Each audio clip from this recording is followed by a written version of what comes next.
자, 오늘은 뿌아고 비네그렛 미모사가 미모사 비네그렛 대파라는 걸 해볼 거야. 되게 간단하지만 세련된 프랑스 요리고, 이제 비스트로에 가면은 자주 볼 수 있는 메뉴야. 비스트로는 뭐냐면 좀 이렇게 테라스도 있고 길거리에 있는 프랑스 카페 하면 생각나는 그런 이미지에, 그런데 밥 시간이 되면 밥을 파는 그런 식당들에서 많이 나오는 메뉴고, 나는 가끔 비스트로 가서 이 메뉴가 보이면 그래도 꽤 자주 시켜 먹어. 그래서 이 뿌아호 비네그레트라는 거는 간단하게 설명하자면 푹 익힌 대파를 미지근하거나 차갑게 식혀서 비네그레트 소스랑 곁들여 먹는 그런 요리야. 그래서 미지근하게 먹기 때문에 뿌아호 티에드라고 그냥 미지근한 대파라고도 많이 불러. 우리는 그래서 이렇게 방금 설명한 것처럼 뿌아호 비네그렛을 만들어서 그 위에 미모사 달걀까지 뿌릴 거기 때문에 이름이 뿌아고 비네그렛 미모사 이렇게 되는 거야. 그래서 제일 메인 재료로 당연히 이 뿌아고가 필요한데, 뿌아고는 한국에서는 리크라고 부르잖아. 이렇게 생긴 채소인데 이게 한국에는 없어.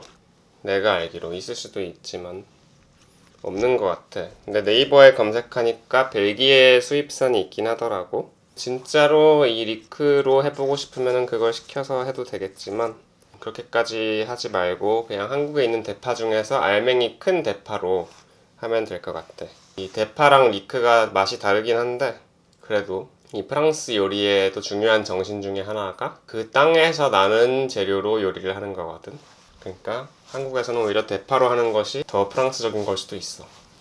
자, 그래서 재료 소개를 다시 처음부터 하자면 아까 말한 이 리크, 오늘 할 이 뿌아고 비네그렛이라는 요리에는 이 리크를 그래도 비교적 얇은 애들을 써주는 게 좋아. 이 정도는 그래도 내가 한 중간 정도 크기로 구한 거거든. 근데 큰 애들은 진짜 팔뚝만 하기 때문에 그런 애들은 오늘의 요리에 적합하지 않고 조금 그래도 얇고 예쁜 애들로, 대파의 경우에는 두꺼운 애들로 해야지 굵기가 좀 맞을 거다.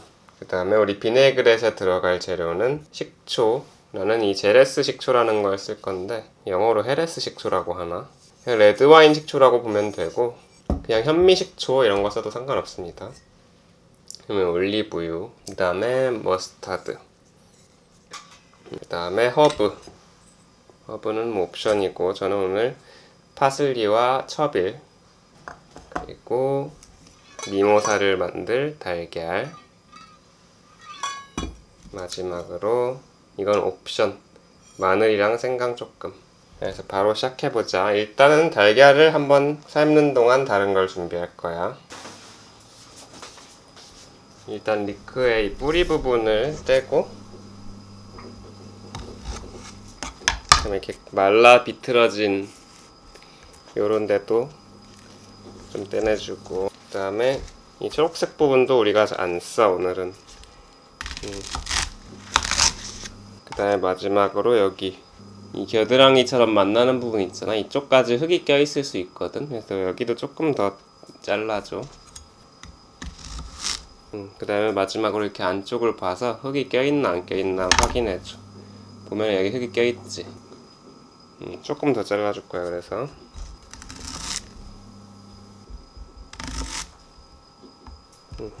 똑같이 해줍니다. 나머지도.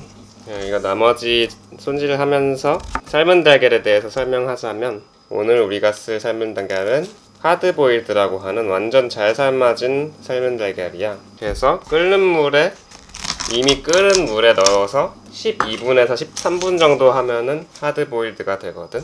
근데 그 대신에 생각해야 할 것은 달걀이 차가울 수 있잖아. 날이 춥다거나 아니면은 냉장 보관을 했다거나 그 상태에서 끓는 물에 넣으면 터지거든. 그러니까 어떻게든 이 달걀이 깜짝 놀라지 않게 해놓은 방법을 찾아주는 게 중요해. 뭐 달걀을 따뜻한 물에 좀 담가 놓는다던가 아니면 끓기 조금 전에 넣는다거나 그러면 안 터지고 잘 삶을 수 있다. 그래서 이렇게 대파를 사용할 준비가 됐고, 이제 이렇게 도마에 흙이 묻었을 거 아니야, 칼이랑. 이럴 때는 꼭 한번, 채소도 이제 씻어야겠지만 도마랑 칼도 꼭 한번 씻어줘, 이렇게 흙 묻는 작업을 했을 때는. 그래서 이제 대파를 썰어보자. 그래서 한 4, 5cm 정도로 손가락 2마디 정도 4, 5cm보다 좀 작을 것 같네. 재보자. 4cm. 3.5에서 4cm 정도로 일정하게 3.5로 썰기로 한 사람은 3.5로만 계속 4.5로만 4로만 하겠다는 사람은 4로만 계속 최대한 일정하게 썰어주면 됩니다.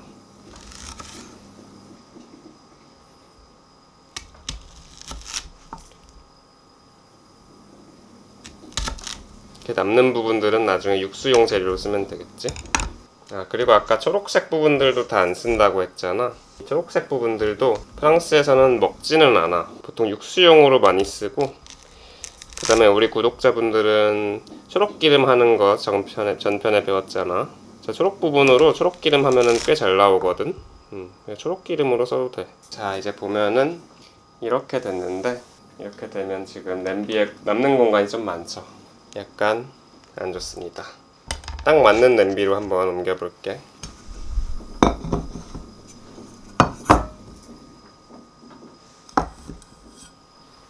이 정도면 아주 좋다. 이런 식으로 남는 공간이 많이 없는 게 좋습니다. 자, 그 다음에 우리 옵션으로 얘기했던 당근이래. 마늘이랑 생강. 편 한 2개만 하면 될 것 같아. 양이 얼마 안 되니까 요만큼. 마늘도 그냥 조금만 반톨만 넣을게요. 이렇게 해서 이 옆에다가 뿌려주고, 그 다음에 올리브유 조금 뿌려주고, 이제 화구 쪽으로 가보자. 그래서 이 푸아로 비네그렛이라는 요리는 보통 이 대파를 끓여서 익혀. 끓는 소금물에 넣어가지고 익히는데, 오늘 우리는 끓는 소금물에 넣는 대신에 에튜베라는 기술로 익혀볼 거야. 우리가 끓는 소금물이 쉽고 좋은 방법인데도 사용하지 않는 이유가 2가지 있는데, 첫 번째로 끓는 소금물에 익히는 방법은 진짜 쉽고 빠른 대신에 맛이 조금 빠져나간다는 단점이 있겠지. 그 다음에 2번째로는 이 보통 끓는 소금물에 익히는 방식은 대파를 좀 아까 흰색 길쭉하게 익는 그 상태로 익힐 때 쓸 수 있는 방법이고, 우리는 지금 이렇게 잘려 있잖아.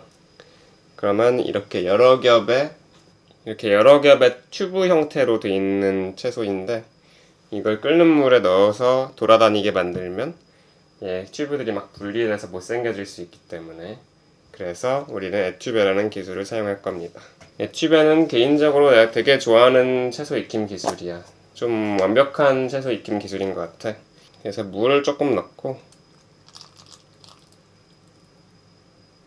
한 대파 높이의 4분의 1 정도 넣었어 지금 일단. 그 다음에 소금 간 해주고, 후추도 넣고 싶으면 넣어주고, 그 다음에 우리 아까 향채 조금 넣어줬고, 그 다음에 올리브유 넣어줬고, 그 다음에 일단 강불에 올려서 끓는 점까지 올려줘. 끓는 점까지 오르는 동안 빠르게 이 유산지로 뚜껑을 만들어 줄 거야. 일단 적당하게 사각형을 만들어 준 다음에 이 위에 대고, 한 번, 2번 접으면 여기에 꼭지점이 생겼지? 그러면 이렇게 이 꼭지점을 중심으로 콘같이 접어. 그다음에 이 중심에 꼭지점을 대고 반지름을 본 다음에 여기를 자르면 되겠지? 완전히 정확할 필요는 없어. 그 다음에 덮어주면 돼. 그 다음에 이제 끓어올랐으니까 우리는 중불로 낮춰줄 거야. 그래서 이 에튜베 기술은 뭐냐 정리하자면, 얕은 물에 뚜껑을 덮어서 아래는 물로, 위는 증기로 익히는 방식이지. 그래서 우리가 원하는 거는 대파가 완전하게 익고 푹 익고 부드럽게. 근데 푹 익었을 때쯤에는 이 넣었던 물이 다 증발해서 스며 나왔던 채소의 맛이 다시 채소에 응축된 상태, 그 상태를 목표로 익힐 거야.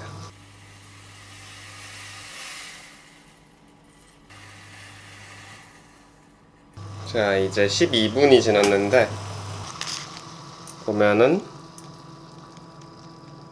이게 아무런 저항 없이 부드럽게 들어가거든. 이 음식은 부드러운 식감을 즐기는 거기 때문에 푹 익혀주면 좋고, 이렇게 지금 12분이 지났는데 중간에 물을 조금 추가해가지고 아직 물이 다 안 말랐어. 이렇게 다 익었는데 물이 덜 말랐을 경우에는 강불로 올려서 좀 빠르게 졸여주면 돼. 채소가 너무 많이 익었는데 물이 아직 있다 할 경우에는 그럴 때는 채소를 빼놓고 물만 따로 졸여야겠지. 그래가지고 완전히 바싹 졸일 필요는 없고 한 티스푼 정도는 남아도 괜찮아. 그거는 이제 나중에 우리 비네그렛에다 섞어주면 되니까. 이게 우리가 차갑거나 미지근하게 먹는 거라 했잖아. 지금 바로 먹을 그릇에 옮겨놓고 다른 애들 준비해 줄 거야. 지금 푹 익어서 쑥 하고 튜브가 빠져버릴 수 있기 때문에 조심스럽게. 그리고 이렇게 부서지는 애들이 하나 한두 개씩 생길 수 있는데 이거 오히려 좋아. 이런 거 맛보고 소금이 어느 정도 부족하구나 감을 잡고 소금 간을 좀 추가해 줄 수 있는 거지. 이제 먼저 비네그렛을 만들어 놓자.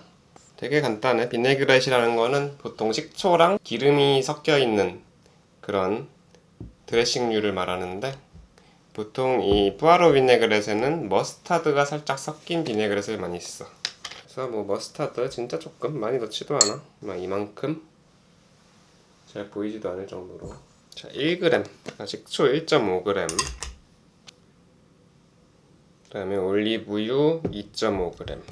마요네즈 같은데 노른자가 없으니까 이 하나가 되지 않고 물과 기름처럼 계속 분리되는 그런 마요네즈 같지만 마요네즈는 아닌 비네그렛이 완성됩니다.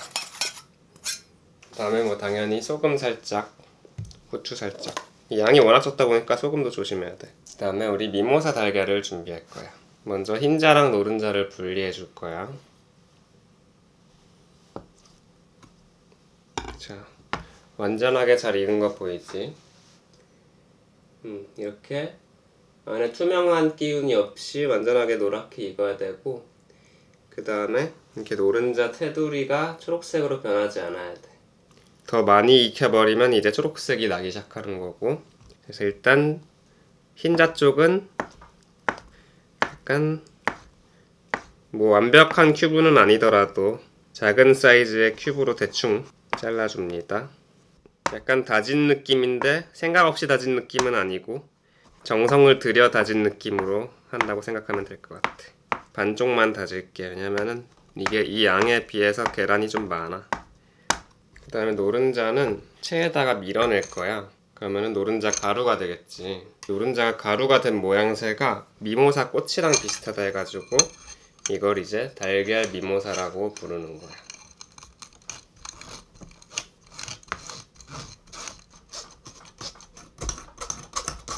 이 채가 너무 고운가 보다, 이 미모사용으로는. 괜찮아. 이렇게 됐고 이제 먹을 수 있겠네. 플레이팅을 해볼까?